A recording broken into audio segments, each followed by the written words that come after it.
咁浩然咪就係多嘅咯，係咪？多咁佢而家問啦，文樂幾多分啊？咁我哋要用加法定係減法？減係啊，因為文樂係少嘅，所以我哋如果要求少嗰個，就要用減法，所以係幾多減幾多83減6， ？Yes，OK，好，冰糖葫蘆啦。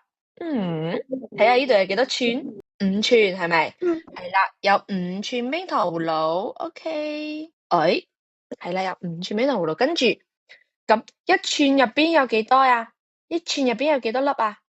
6粒，係啦，所以呢個6係咪代表1寸入邊有6粒冰糖葫蘆？跟住5係代表乜嘢啊？有5係有幾多寸？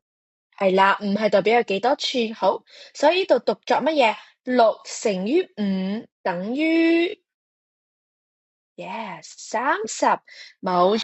但係你學咗奇妙的乘法之後，9乘3同埋3乘9係咪一樣嘅咧？所以3乘9係啦，27，冇錯啦。OK，好。3係最熟嘅。係啊，3係最熟㗎。咁你要記住喎，3乘9同埋9乘3係一樣嘅喎。OK，跟住咧，私信 WhatsApp 加852636979996即可免費上堂。